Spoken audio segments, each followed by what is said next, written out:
Shalom jemaat Tuhan, bersyukur kita boleh kembali beribadah kepada Tuhan dan boleh saat ini mendengarkan kebenaran firman Tuhan.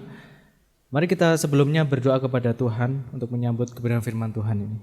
Bapa di dalam surga, kami bersyukur oleh anugerah Tuhan kami boleh menikmati setiap karya yang Tuhan kerjakan dalam kehidupan kami, terutama karya penebusan yang kami boleh nikmati, kami boleh rasakan, kami boleh alami, dan boleh di jiwa kami ditebus oleh Tuhan dan beroleh kemenangan. Bapa di dalam surga, kami mau mendengarkan firman-Mu. Kiranya Tuhan, Roh Kudus menguasai hati pikiran kami, untuk kami boleh mengerti, untuk kami boleh terlebih lagi dimampukan untuk melaksanakan setiap perintah Tuhan. Terima kasih Tuhan. Terima kasih urapi hamba-Mu, pakai mulut lidah hamba-Mu untuk boleh menyampaikan sabda firman-Mu. Terima kasih Tuhan, hanya di dalam nama Tuhan Yesus. Haleluya, amin.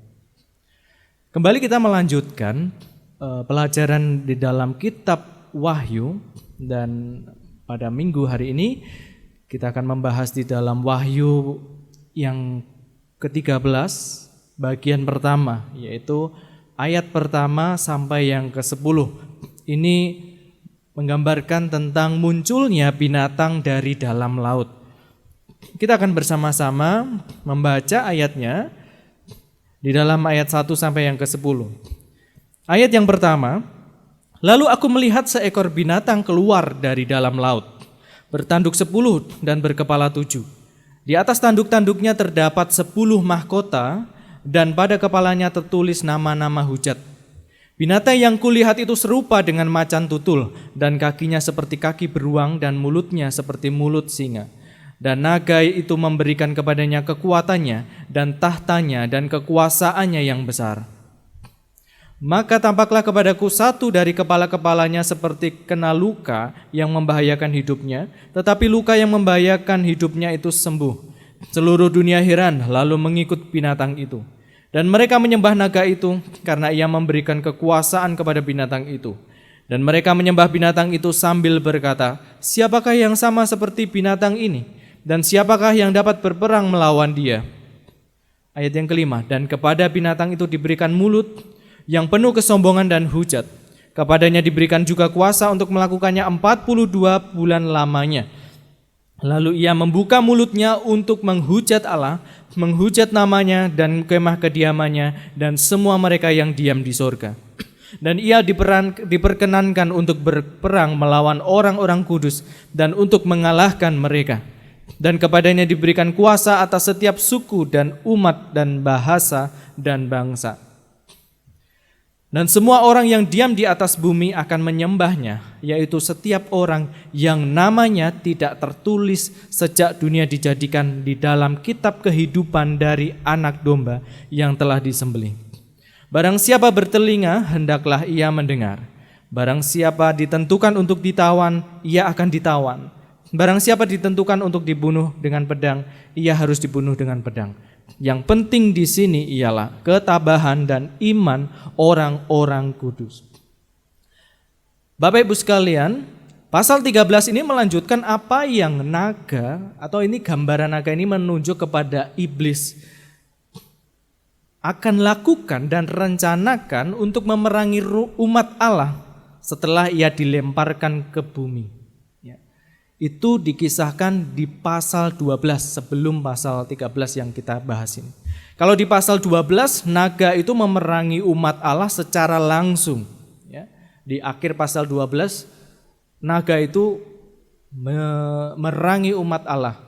Nah, sedangkan di pasal ke-13 ini yang kita akan bahas, ini merupakan kesatuan dari pasal 12 dan merupakan pengembangan dari pekerjaan iblis.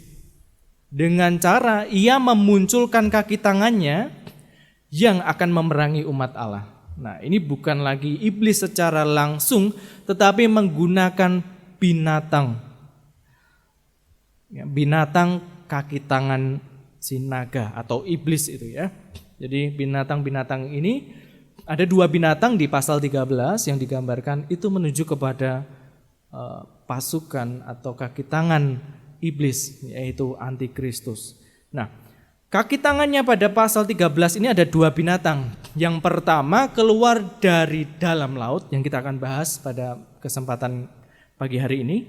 Dan yang kedua keluar dari dalam bumi yang akan dibahas minggu-minggu berikutnya. Ya. Keduanya memiliki tujuan untuk memerangi umat Allah. Ya. Kalau kita baca tadi ayat pertama sampai ayat yang ke-8, tugasnya adalah memerangi umat Allah dan menghujat Allah. Nah, gambaran-gambaran binatang pada pasal 13 ini, khususnya ayat 1 sampai 10 yang akan kita bahas ini kan menggambarkan memiliki kepala 7 kepala, kemudian 10 tanduk, 10 mahkota, tangan kakinya kaki beruang, kepalanya kepala singa. Itu tidak diartikan secara harfiah, tetapi simbolisasi dari makna yang sebenarnya yang kita akan bahas. Nah, gambaran binatang yang keluar dari laut ini merupakan simbol dari antikristus yang ada di bumi dan yang diberikan kuasa oleh iblis untuk memerangi umat Allah. Ada 10 ayat yang tadi kita sudah baca, tetapi saya bagi menjadi 3 poin utama, 3 poin penting yang akan kita bahas pada pagi hari ini. Karena ada bagian-bagian ayat-ayat yang itu paralel, saling menjelaskan satu dengan yang lain. Sehingga saya breakdown, saya bagi menjadi 3 poin saja. Yang pertama kita akan membahas tentang karakteristik binatang itu. Dari Wahyu 13 ayat 1 dan kedua, dan 5 dan ke-6, ayat 5 dan 6 itu menggambarkan karakteristik dari binatang ini, ya. Lalu aku melihat seekor binatang keluar dari dalam laut. Nah, karakteristiknya bertanduk 10 dan berkepala 7. Di atas tanduk-tanduknya terdapat 10 mahkota dan pada kepalanya tertulis nama-nama hujat. Binatang yang kulihat itu serupa dengan macan tutul. Jadi badannya macan tutul, kakinya seperti kaki beruang, mulutnya seperti mulut singa. Dan naga itu memberikan kepadanya kekuatannya dan tahtanya dan kekuasaannya yang besar.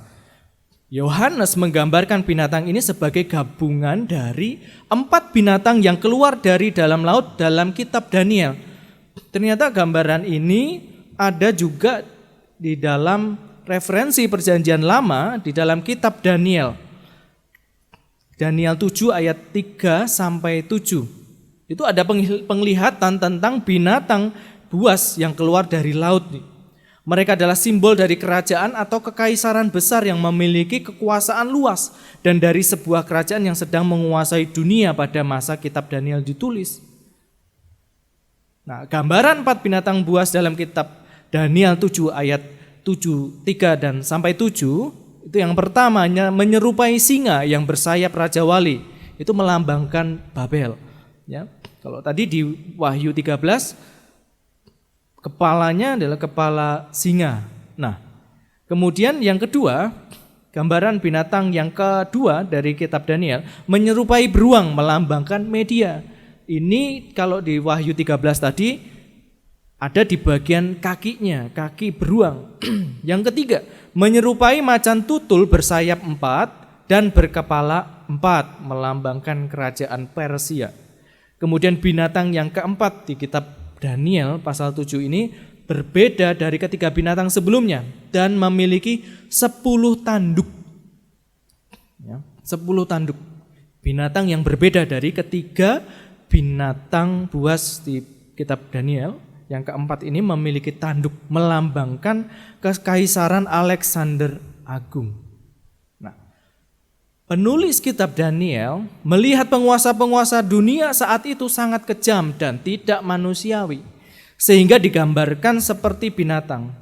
Nah, bagi orang Yahudi ketika itu wajar dalam memberikan gambaran binatang buas pada kerajaan atau pemerintahan yang kejam, bercorak satanis yang mengancam umat Allah pada zamannya. Nah, bagi orang Yahudi itu biasa hal yang wajar menggambarkan pemerintahan yang kejam, kekaisaran atau kerajaan yang kejam, yang suka menganiaya umat Allah, itu diberikan gambaran seperti binatang buas. Nah, pada kitab Wahyu pasal 13 ini, Yohanes menggabungkan gambaran 4 binatang dari kitab Daniel ke dalam satu binatang. Jadi satu binatang tetapi merupakan gabungan dari 4 binatang yang ada dalam gambaran kitab Daniel. Nah, binatang pada Wahyu 13 ini digambarkan menyerupai macan tutul, berkaki beruang, dan bermulut singa, serta bertanduk 10, berkepala 7. Nah, kita tahu bahwa latar belakang penulisan kitab Wahyu pada masa kekuasaan Kekaisaran Romawi. Nah, bagi Yohanes, Kekaisaran Romawi ketika itu begitu bersifat satanis. Siksaan terhadap umat Allah begitu luar biasa mengerikan. Itu kita sudah bahas di dalam pembahasan pasal-pasal di awal ya. Surat ke-7 jemaat itu pun gambaran siksaan yang mengerikan kita sudah bahas. Yang dilakukan oleh pemerintahan Romawi ketika itu. Nah, binatang ini memiliki 7 kepala dan 10 tanduk. Ini menunjuk kepada para penguasa dan kaisar Romawi. Sejak Kaisar Agustus, Kaisar Romawi pertama, ada 7 kaisar lain, yaitu yang pertama Tiberius, Caligula, Claudius, Nero, Vespasianus, Titus, Domitianus. Nah, 7 kaisar ini menunjuk lambang 7 kepala binatang buas itu. Setelah kematian Kaisar Nero, ada periode kekacauan pendek. Yang mana dalam 18 bulan, 3 orang berbeda secara bergantian menduduki jabatan kaisar hanya untuk waktu yang singkat. Ya, mereka adalah Galba, Otto, dan Vitellius. Sehingga total ada 10 kaisar yang menunjuk lambang 10 tanduk dan 10 mahkota. Jadi gambaran ini melambangkan pemerintahan Romawi yang kejam dari berbagai masa pemerintahan kekaisaran. Ya. Berikutnya ayat yang ke-5 dan ke-6. Binatang ini diberikan mulut, tapi mulut yang penuh kesombongan dan hujat. Ya. Ayat yang ke-5, kepadanya diberikan juga kuasa untuk melakukannya 42 bulan lamanya. Diberikan kuasa selama 42 bulan lamanya untuk sombong dan menghujat. Menghujatnya menghujat Allah, menghujat namanya, menghujat kediamannya dan semua mereka yang diam di sorga. Nah, nama-nama hujat dituju kepada kepala binatang menyatakan semboyan, slogan dan atau doktrin yang diadopsi pemerintahan kala itu. Ya. Dalam kitab Daniel 11 ayat yang ke-36 juga dituliskan raja yang meninggikan diri di atas semua Allah dan mengucapkan kata-kata hujat melawan Allah. Kita baca di dalam kitab Daniel 11 ayat yang ke-36. Raja itu akan berbuat sekehendak hati. Ia akan meninggikan dan membesarkan dirinya terhadap setiap Allah. Sombong sekali ini. Juga terhadap Allah yang mengatasi segala Allah, ia akan mengucapkan kata-kata yang tak senonoh sama sekali. Dan ia akan beruntung sampai akhir murka itu. Sebab apa yang telah ditetapkan akan terjadi. Nah ini. Ternyata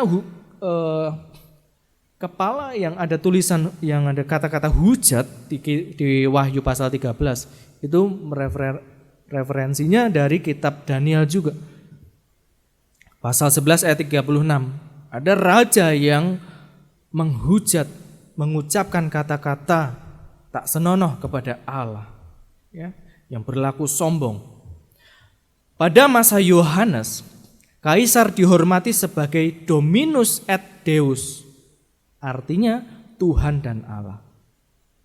Jadi kaisar Romawi ketika itu menganggap dirinya adalah Tuhan dan Allah. Sehingga kaisar-kaisar meminta rakyatnya di bawah pemerintahannya untuk menyembah kaisar, selain menyembah dewa-dewa, tetapi juga menyembah kaisar. Nah, ini jelas bertentangan dengan iman Kristen, karena hanya Yesuslah Tuhan dan Allah yang benar.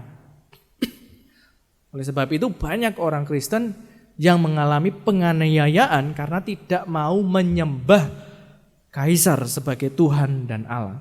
Nah, mengutip catatan tafsiran William Barclay, Kaisar Nero menuliskan kata juru selamat dunia di atas mata uang yang memuat gambarnya. Ini sekali lagi kesombongan kaisar menghujat Allah dan menganggap dirinya Tuhan dan Allah itu terjadi. Setiap orang yang menganggap dirinya Tuhan merasa paling berkuasa maupun tidak menganggap atau mengakui keberadaan Tuhan merupakan sebuah penghinaan dan hujatan terhadap Allah. Dengan kesombongannya penghujat Allah menggunakan berbagai sarana komunikasi untuk menyebar dusta, membengkokkan keadilan, mengajarkan doktrin sesat, menghalangi pemberitaan Injil dan mencemarkan nama Allah dan nama Kristus. Pernah terjadi sekelompok orang mencoret-coret dinding gereja Katolik dengan tulisan bahasa Ibrani ya, yang berwarna orange itu di tembok gereja. Artinya adalah Yesus itu monyet. Sebagian orang menghujat nama Yesus, menghina Yesus dengan sebutan-sebutan yang tidak senonoh. Ini terjadi. Influencer, salah satu influencer Indonesia juga yang saat ini terjerat kasus dan terancam dimiskinkan dan sudah dipenjara, akhirnya dipenjara. Nah, pernah pamer kekayaan kemudian mengatakan Tuhan tidak akan bisa membuat saya miskin. Wow, kesombongan dan penghujatan yang luar biasa kepada Tuhan.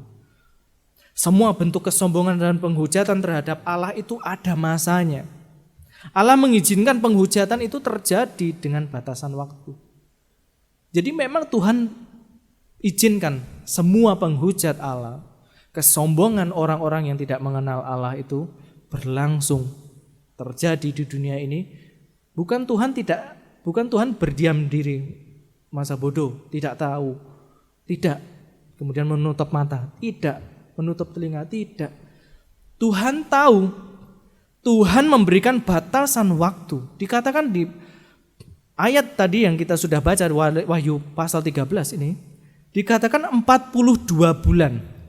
Itu artinya waktu yang terbatas sudah ditentukan oleh Allah bagi orang-orang menghujat nama Allah, menghina Tuhan, melakukan penganiayaan, memerangi umat Allah. Semua Tuhan kontrol, ada dalam kendali Tuhan, ada dalam pengamatan Tuhan, sehingga Tuhan memberikan batas waktu. Ya, 42 bulan itu bukan diartikan secara letterlek ya, Bapak Ibu Saudara sekalian, sehingga 42 bulan, nah ini kok sudah lebih dari 42 bulan. Bukan seperti itu, artinya waktunya terbatas bagi mereka untuk melakukan perbuatan-perbuatan jahatnya. Itu merupakan penghiburan bagi kita bahwa Tuhan memberikan batasan waktu yang artinya Tuhan pun mengontrol, Tuhan mengawasi, Tuhan memperhatikan. Waktu lalu sudah dibahas Wahyu pasal 9 bagaimana Tuhan membalas perbuatan-perbuatan orang-orang fasik terhadap hamba-hamba Tuhan, hamba-hambanya, umatnya yang setia. Bagaimana Tuhan membalas perbuatan-perbuatan mereka, orang-orang fasik. Maka hal kesombongan dan penghujatan ini pun tidak akan pernah Tuhan biarkan terjadi selamanya. Semuanya ada dalam kendali Tuhan. Ya. Kita kembali membaca di ayat yang kedua. Binatang yang kulihat itu serupa dengan macan tutul dan kakinya seperti kaki beruang dan mulutnya seperti mulut singa. Dan naga itu memberikan kepadanya kekuatannya dan tahtanya dan kekuasaannya yang besar. Nah, dunia ini, Bapak Ibu Saudara sekalian, memanglah dalam penguasaan iblis. Alkitab sendiri mengatakan iblis menguasa dunia ini ya. Bahkan iblis pernah menawarkan dunia kepada Yesus. Kalau Yesus mau menyembah iblis, peristiwa itu terjadi ketika Yesus ada di padang gurun. Ya, sesaat sebelum awal pelayanannya di dunia ini, Yesus menghadapi iblis, ya. Dan iblis menawarkan dunia, keindahan dunia kepada Yesus kalau Yesus mau menyembah iblis. Ini artinya apa Bapak Ibu Saudara sekalian? Memang benar, iblis penguasa dunia.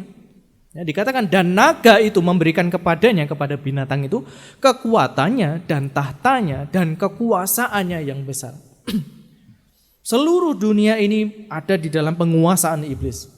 Sehingga kaki tangannya para antikristus itu pun memiliki kekuasaan di dunia ini. Ya. Tetapi perlu kita pahami bahwa penguasa, sekali lagi, penguasa itu bukan berarti sekaligus pemilik atau bahkan pencipta. Ya, sekali lagi, penguasa bukan berarti sekaligus pemilik atau bahkan pencipta. Dunia ini tetap milik Allah. Pemilik dunia ini tetaplah Allah, karena Allah lah yang menciptakan dunia ini. Iblis hanya berlaku sebagai preman yang menduduki sebuah wilayah dunia ini, ya, berlagak menguasai, tetapi bukan pemilik apalagi pencipta. Seperti preman, bukan punyanya, tetapi mengaku-ngaku menduduki sebuah tempat, wilayah. Itulah iblis. Sehingga sejatinya kekuatan yang dimiliki oleh iblis itu tidak ada apa-apanya dibandingkan Allah kita yang hidup. Allah lah pemilik dunia ini sesungguhnya. Pencipta, karena beliaulah pencipta dunia ini. Nah, Yohanes 12 ayat yang ke-31 dikatakan, sekarang berlangsung penghakiman atas dunia ini. Sekarang juga penguasa dunia, ya, penguasa dunia ini akan dilemparkan keluar. Premannya akhirnya dilemparkan, dihempaskan oleh pemilik aslinya. Ya. Yohanes 14 ayat yang ke-30, tidak banyak lagi aku berkata-kata dengan kamu sebab penguasa dunia ini datang dan ia tidak berkuasa sedikit pun atas diriku. Sekali lagi, iblis memang menguasai dunia, dikatakan penguasa dunia, tetapi dia tidak punya kuasa sedikit pun atas Allah.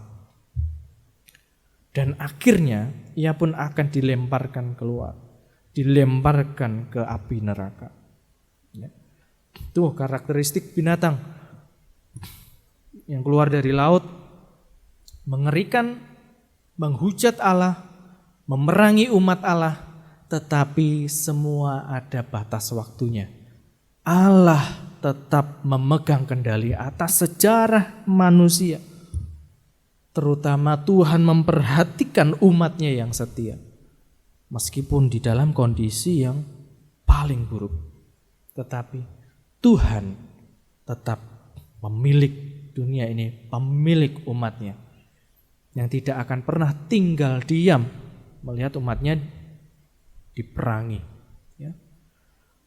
Yang kedua yang kita akan bahas adalah kuasa yang dimiliki binatang itu. Di dalam Wahyu 13 ayat yang ketiga dan 4, maka tampaklah kepadaku satu dari kepala-kepalanya seperti kena luka yang membahayakan hidupnya. Tetapi luka yang membahayakan hidupnya itu sembuh. Ini kuasa yang dimiliki. Seluruh dunia heran lalu mengikut binatang itu. Dan mereka menyembah naga itu karena ia memberikan kekuasaan kepada binatang itu. Dan mereka menyembah binatang itu sambil berkata, siapakah yang sama seperti binatang ini? Dan siapakah yang dapat berperang melawan dia? Yohanes menggambarkan bagaimana rancangan iblis ingin meniru kematian dan kebangkitan Yesus. Dari ayat ini digambarkan. Salah satu dari kepalanya seperti kena luka yang membahayakan hidupnya. Berarti ini luka yang bisa mematikan, mengakhiri hidup dari binatang ini. Tetapi luka yang membahayakan hidupnya itu sembuh. Ini meniru kematian dan kebangkitan Yesus. Ya. tiruan iblis juga digambarkan ketika memberi kuasa kepada binatang. Nah, ayat yang ke-7 dari Wahyu 13, dan ia diperkenankan untuk berperang melawan orang-orang kudus dan untuk mengalahkan mereka. Dan kepadanya diberikan kuasa atas setiap suku dan umat dan bahasa dan bangsa. Ini meniru perkataan Tuhan Yesus menjelang kenaikannya ke surga. Di dalam Matius 28 ayat yang ke-18, Yesus mendekati mereka dan berkata, "Kepadaku telah diberikan segala kuasa di sorga dan di bumi." Sekali lagi ini pun ditiru. Karya Yesus ditiru, perbuatan Yesus ditiru. Ya. Kemudian seruan orang yang berkata pada ayat yang keempat dari Wahyu 13 yang dituliskan, "Siapakah yang sama seperti binatang ini? Dan siapakah yang dapat berperang melawan dia?" Itu meniru nyanyian Sion. Ya. Kita baca di dalam Keluaran 15 ayat yang ke-11. "Siapakah yang seperti engkau di antara para Allah ya Tuhan? Siapakah seperti engkau, mulia karena kekudusanmu, menakutkan karena perbuatanmu yang masyhur, engkau pembuat keajaiban?" Sekali lagi ditiru oleh iblis, oleh kaki tangan iblis, ditiru. Di sini jelas bahwa iblis berusaha meniru dengan tujuan agar menjadi yang disembah dan yang berkuasa. Iblis berusaha meniru perbuatan Yesus, perkataan Yesus untuk mengganti posisi Yesus supaya menjadi yang disembah. Tetapi ini, peniru tetaplah hanya bisa meniru, tidak akan pernah menandingi kualitas yang asli. Iblis hanya meniru, memiliki kuasa, meniru, tetapi tidak akan pernah menandingi yang asli, bahkan menggantikan yang asli, tidak akan pernah. Bisakah dusta menggantikan kebenaran? Enggak bisa. Kejahatan menggantikan kebaikan? Enggak akan pernah bisa. Kecurangan menggantikan kejujuran? Tidak bisa. Allah masih memegang kendali. Kalaupun sepertinya terlihat unggul, tidak akan bertahan lama. Ya, dikatakan tadi mengalahkan umatnya. Sepertinya unggul, bisa mengalahkan umat Allah, memerangi umat Allah dan menang. Tetapi tidak bertahan lama, tidak berlaku selamanya. Kekuasaan, kekuatan, keajaiban yang dilakukan oleh iblis dan roh-roh jahat maupun pengikutnya, yaitu antikristus, tidak akan pernah lama. Nah, gambarannya seperti ini, Bapak Ibu Saudara sekalian. Sepertinya sama antara sepatu yang palsu dan yang asli. Bentuknya sama, warnanya sama, ya, sama-sama biru. Tetapi kalau diperhatikan lebih detail, berbeda. Apalagi dipakai semakin kelihatan. Sehari 2 hari mungkin masih bisa dipakai ya. Bahkan dari segi kenyamanannya saja berbeda. Sepatu yang palsu dan yang asli. Yang palsu jelas tidak senyaman yang asli. Dipakai sehari mungkin masih bisa. Sehari 2 hari, 1 bulan, 2 bulan, 3 bulan. Tidak akan bertahan lama. Ya. Pasti akan jebol sepatu yang palsu itu. Sedangkan sepatu yang asli awet. Setahun, 2 tahun, 3 tahun. Yang bagus, yang asli itu kuat. Ya, itulah gambarannya. Yang palsu tidak akan pernah bertahan lama karena beda kualitas. Yang palsu tidak akan pernah bisa menandingin bahkan menggantikan posisi dari yang asli.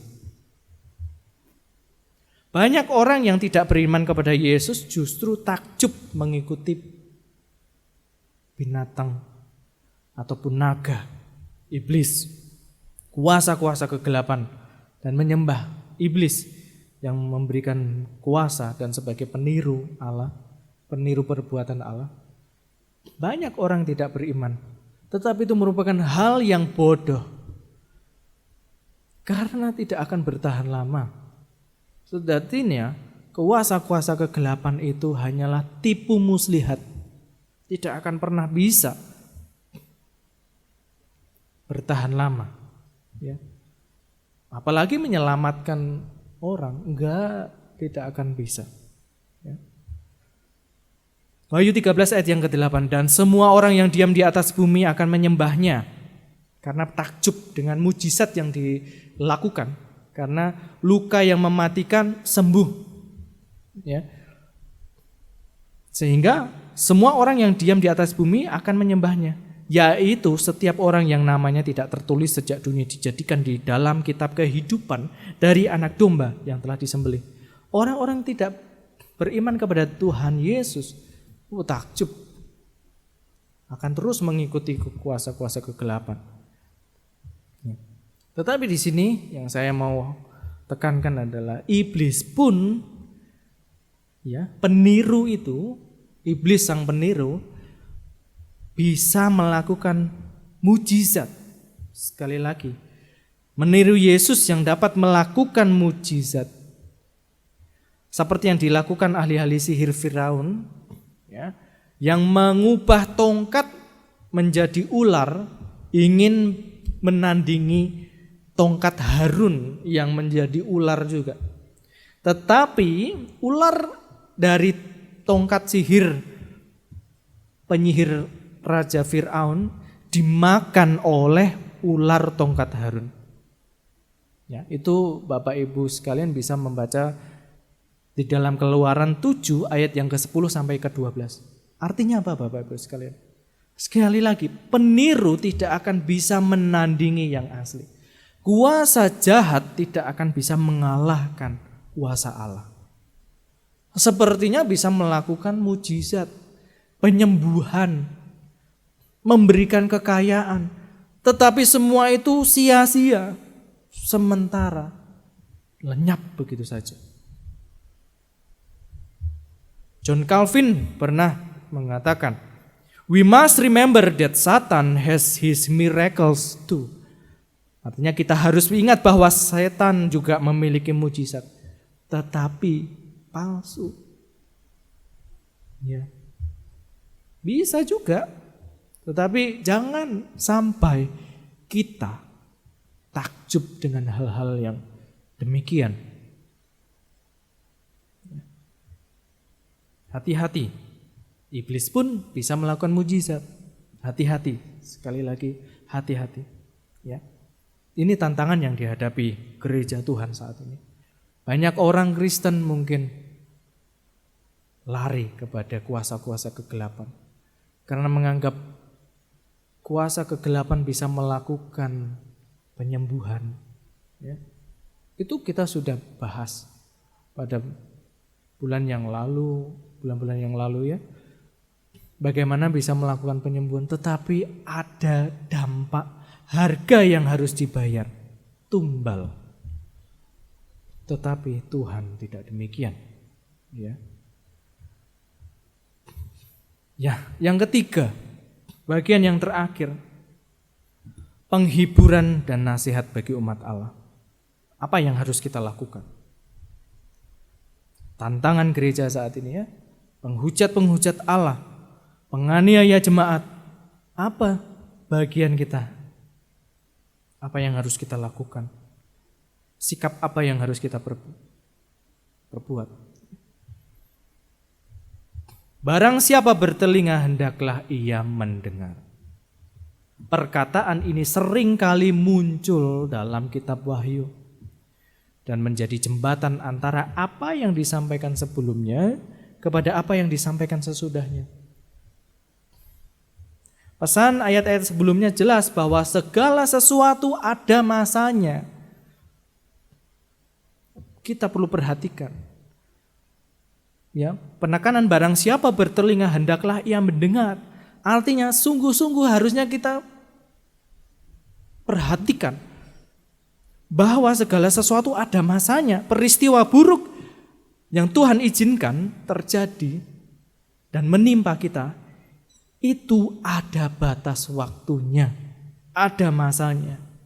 Penghujat-penghujat Allah, kesombongan yang dia tunjukkan, penganiayaan jemaat yang mereka lakukan, itu ada batas waktunya. Ini yang perlu kita perhatikan. Tuhan masih memegang kendali atas sejarah manusia. Dan meskipun umatnya mengalami pengalaman yang sulit, Tuhan ada di pihak umatnya. Siapa bertelinga, hendaklah ia mendengar. Perhatikan sungguh-sungguh. Tuhan ada di pihak umatnya. Tuhan akan menyatakan keadilannya atas orang-orang yang menganiaya umatnya maupun yang menghujat Allah. Tuhan akan menyatakan keadilannya.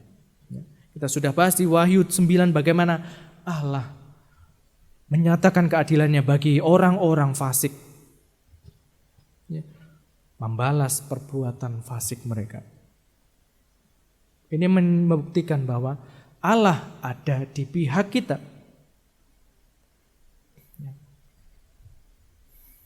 Ayat yang terakhir dari Wahyu yang ke-13 ini, barang siapa ditentukan untuk ditawan, ia akan ditawan. Barang siapa ditentukan untuk dibunuh dengan pedang, ia harus dibunuh dengan pedang. Yang penting di sini ialah ketabahan dan iman orang-orang kudus. Di sini jelas bahwa bila orang Kristen harus dipenjara karena imannya kepada Yesus Kristus, harus menerimanya tanpa bersungut-sungut. Tantangan dalam mengikut Yesus harus diterima dengan keteguhan. Kalau orang Kristen harus mati karena imannya kepada Yesus Kristus, haruslah dihadapi dengan keteguhan iman. Yesus menyambutnya. Allah menyambut. Kekristenan tidak bisa dibela dengan kekuatan. Orang yang menghunus pedang akan hancur oleh pedang. Kekristenan tidak bisa dibela dengan kekuatan. Kita tidak bisa membela kebenaran dengan kekerasan. Iman kita tidak bisa dipertahankan dengan peperangan, enggak. Dengan kekerasan, tidak. Kuncinya ada di sini. Yang penting ialah ketabahan dan kesetiaan.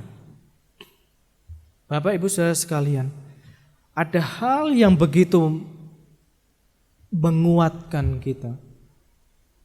Ada hal yang indah dari kata ketabahan dan iman orang-orang kudus ini. Di dalam bahasa aslinya, ketabahan itu adalah hupomone.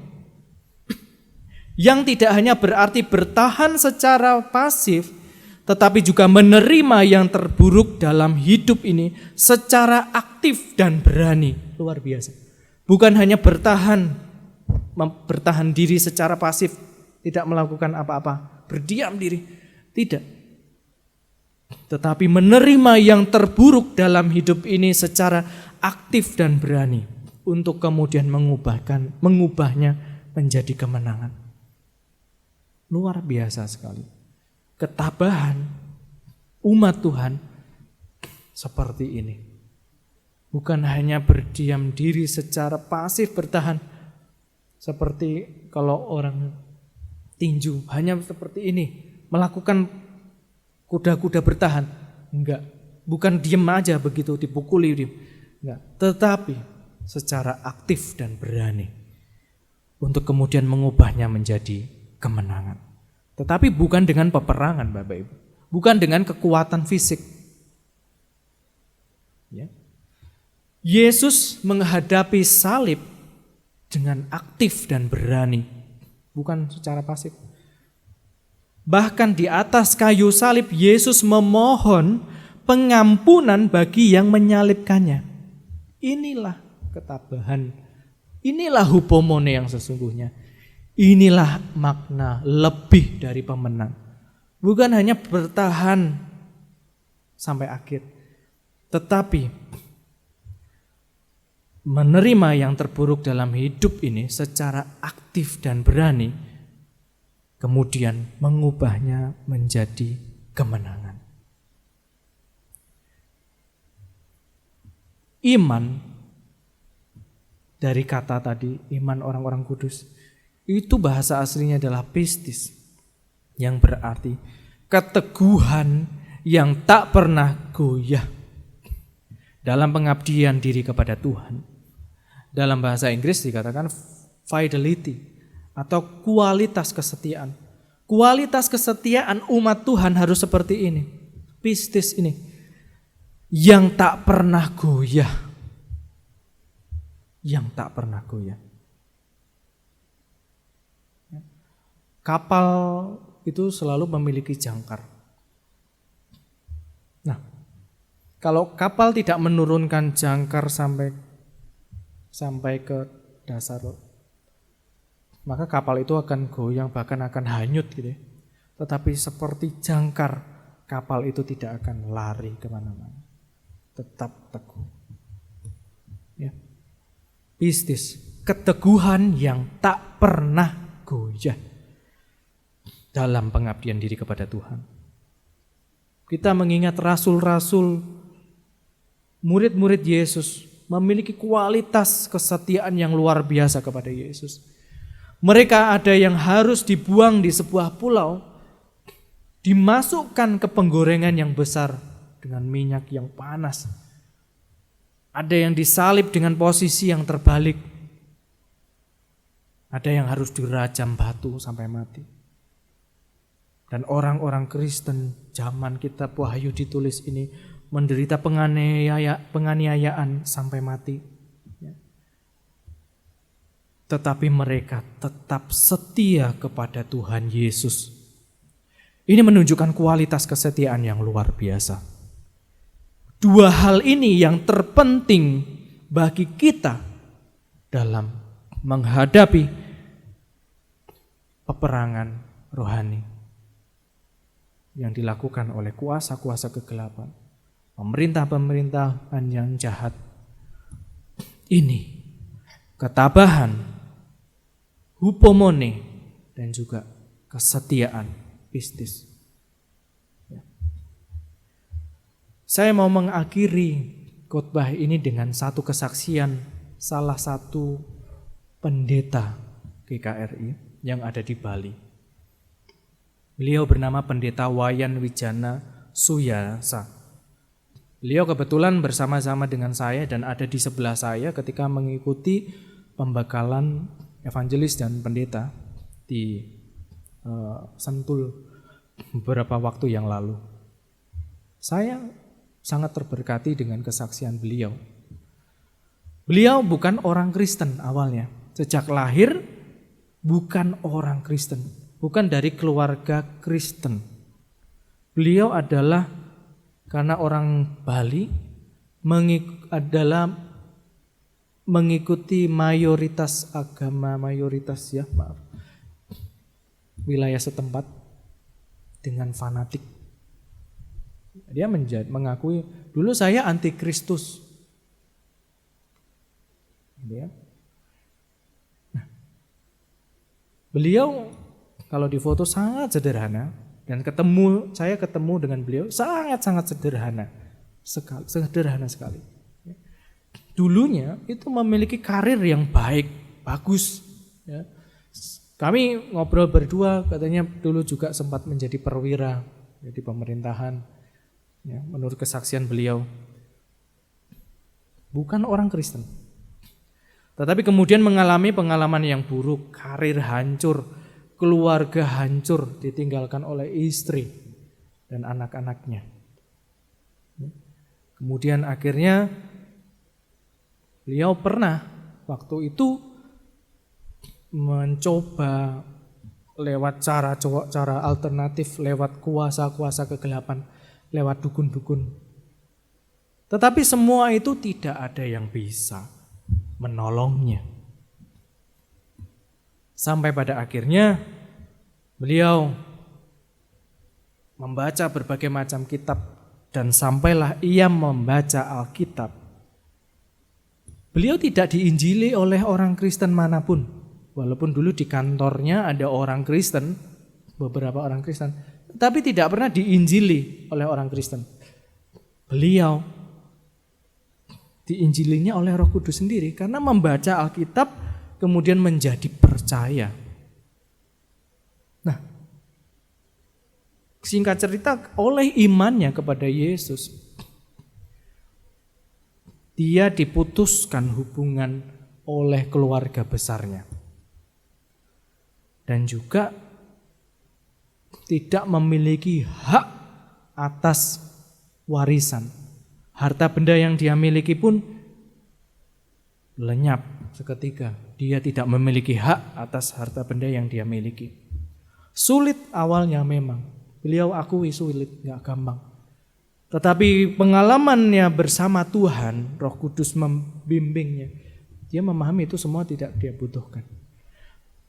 Singkat cerita, beliau menjadi pendeta sampai saat ini, setia mengabarkan Injil kepada orang-orang Bali ya, dengan berbagai tantangan yang ada.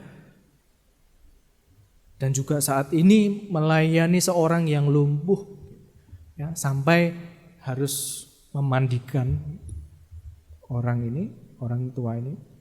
Dan beliau sudah usia cukup senior juga ya. Tetapi beliau setia mau dengan semangat berjalan kaki melayani orang-orang, menginjili orang-orang Bali. Selama pelayanannya, berdasarkan pengakuan beliau, kesaksian beliau, dia hanya menggunakan uang pribadi, tidak ada dukungan, sponsor, sumbangan dari orang Kristen manapun. Beliau belum menerima itu.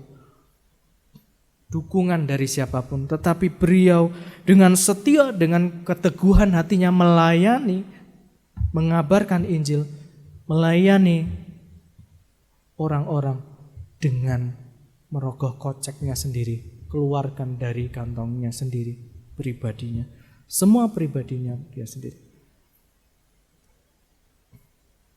Memang hal ini bukan hal yang mudah, Bapak Ibu sekalian. Kalau kita melihat pelayanan beliau pun mengakui bukan hal yang mudah. Tetapi bersama Yesus, dia semakin dikuatkan. Bersama Yesus, dia semakin dikuatkan. Karena dia tidak melihat lagi, dunia ini. Tetapi hanya memandang kepada Yesus yang menjamin, yang membela, yang akan terus menopang Pak Wayan ini, pendeta Wayan Wijana Suyasa. Puji Tuhan. Biarlah kita umat Tuhan meneladani Yesus Kristus yang teguh, hupomone, yang tabah menghadapi salib tetapi mengubahnya menjadi kemenangan. Kita meneladani rasul-rasul yang begitu teguh memegang kesetiaannya kepada Yesus Kristus sampai mati. Tetap setia mengabarkan Injil walaupun menghadapi berbagai tantangan. Mari kita terus tabah dan setia kepada Tuhan, hupomone dan pistis di dalam mengiring Tuhan dan mengabarkan Injil. Amin. Mari Bapak Ibu Saudara sekalian, kita bangkit berdiri, kita akan naikkan pujian Ku Tetap Setia.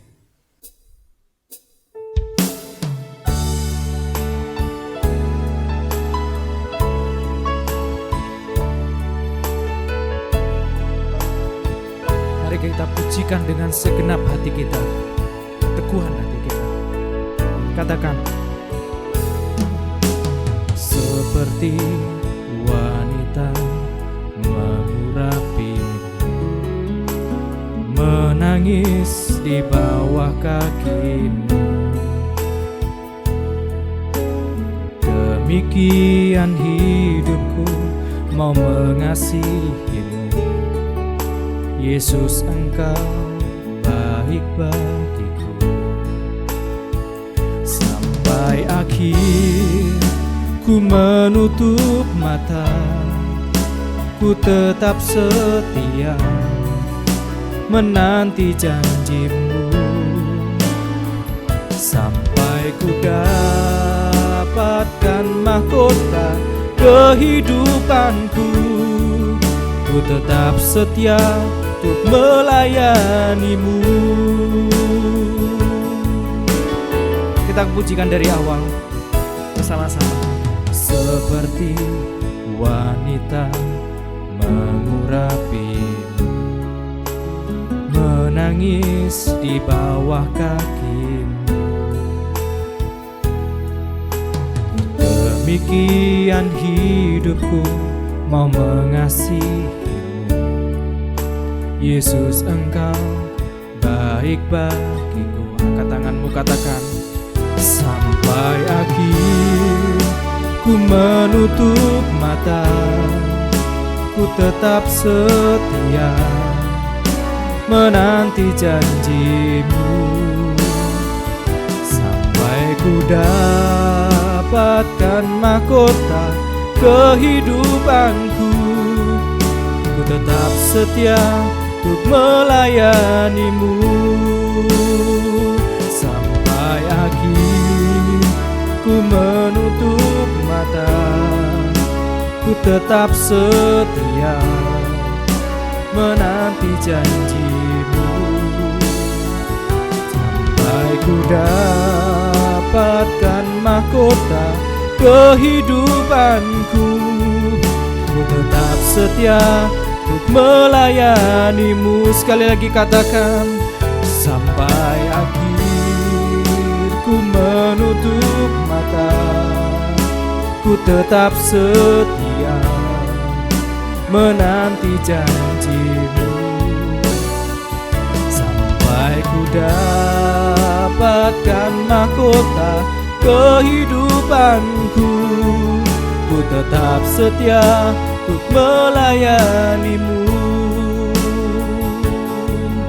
Ku tetap setia untuk melayanimu. Ku tetap setia untuk melayanimu.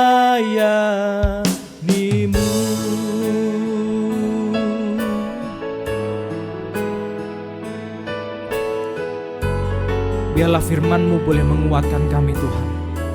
Biarlah firman-Mu boleh meneguhkan setiap kami, menghibur kami, menguatkan kami, untuk kami terus tabah dan setia menghadapi tantangan dunia ini, menghadapi tantangan pergumulan yang kami hadapi, yang Tuhan izinkan kami harus hadapi. Dan kami percayai bahwa Tuhan beserta kami, Tuhan ada di pihak kami, Tuhan menopang hidup kami, Tuhan menguatkan kami, Tuhan memampukan kami. Meskipun kami mengalami pengalaman yang paling buruk pun, Tuhan, kami mau terus kuat, kami mau terus tabah setia kepada Tuhan. Biarlah kualitas iman kami boleh kami kuatkan, Tuhan. Terima kasih, Tuhan. Biarlah Roh Kudus terus membimbing kami, mengingatkan kami, menguasai hati pikiran kami, untuk kami terus setia kepada Tuhan. Terima kasih, Tuhan. Terima kasih untuk firman. Di dalam nama Tuhan Yesus kami berdoa dan mengucap syukur. Haleluya. Amin. Silakan duduk Bapak Ibu saudara sekalian.